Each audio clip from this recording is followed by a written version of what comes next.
Salut Westeros et bienvenue sur Entre deux guerres pour une nouvelle vidéo sur notre série Comment jouer au Trône de Fer. Et aujourd'hui on va parler du round et de la structure du jeu dans sa globalité. Une partie de Trône de Fer se joue en 6 rounds. Un round, qu'est-ce que c'est? Tout simplement, c'est une succession de tours. Et un tour, qu'est-ce que c'est? Eh bien, c'est l'activation d'une unité combattante ou non combattante. Quand une unité combattante s'active, elle peut faire plusieurs actions, enfin une seule action parmi plusieurs. Une manœuvre, une marche, une attaque au corps à corps ou à distance, une charge, un repli, ou alors, dans certains cas, ne rien faire. L'unité non combattante a une seule action possible, c'est prendre une zone du plateau politique et en faire l'effet. Elle peut aussi ne rien faire dans certains cas également. Une fois que toutes les unités possibles ont été activées, ou qu'elles ne peuvent pas être activées, qu'elles ne peuvent pas s'activer dans certains cas aussi. Et du coup, on passe au suivant et toutes les unités peuvent être de nouveau activées. Alors, une partie dure généralement 6 rounds, mais elle peut également s'achever avant si jamais le nombre de points de victoire nécessaires à la fin de partie a été atteint. Pour une partie standard, cela correspond à 10 points. Alors, la partie dure généralement 6 rounds, mais elle peut s'achever également avant si le nombre de points de victoire a été atteint. Ça correspond du coup à 10 points pour une partie standard, donc en 40 points pour vos listes.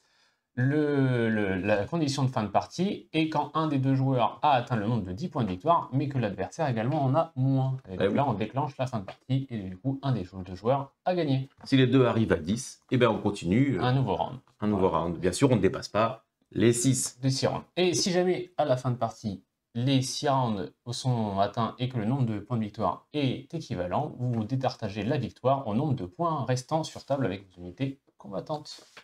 On ne compte pas les unités non combattantes. Pour commencer une partie, il faut évidemment une liste pour chaque joueur, un adversaire évidemment, un scénario.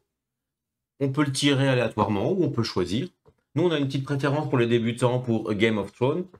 Et puis après, on peut mettre en place les objectifs, puisque les scénarios auront généralement des objectifs. Et puis après, les terrains. Les terrains. Alors, les terrains, la petite particularité, c'est que vous allez devoir jeter un petit dé pour savoir qui est le premier joueur à placer des terrains. Il y a plusieurs méthodes de déploiement de terrain et on en parlera dans une prochaine vidéo. Une fois que le déploiement des terrains est fait, que le choix des terrains et le placement des terrains est fait, vous allez pouvoir passer au déploiement des unités.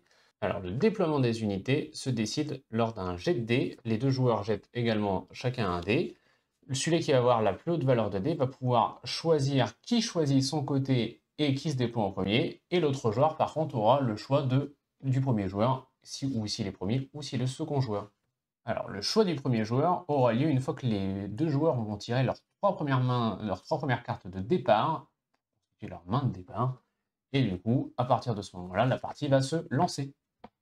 Et à noter que à chaque round, le premier joueur va changer. Donc si on est premier joueur au round numéro 1, on ne le sera pas au 2, on le sera de nouveau au 3, etc. Et voilà les amis, vous savez tout sur les rounds et le déroulé du jeu dans sa globalité. N'oubliez pas de liker la vidéo, de commenter dans l'espace commentaire si vous avez la moindre question, de vous abonner à la chaîne bien sûr pour avoir les prochaines vidéos de cette série Comment jouer au Trône de Fer. Et la prochaine vidéo portera sur les différentes actions des unités combattantes. Voilà, on vous embrasse les amis et à très bientôt.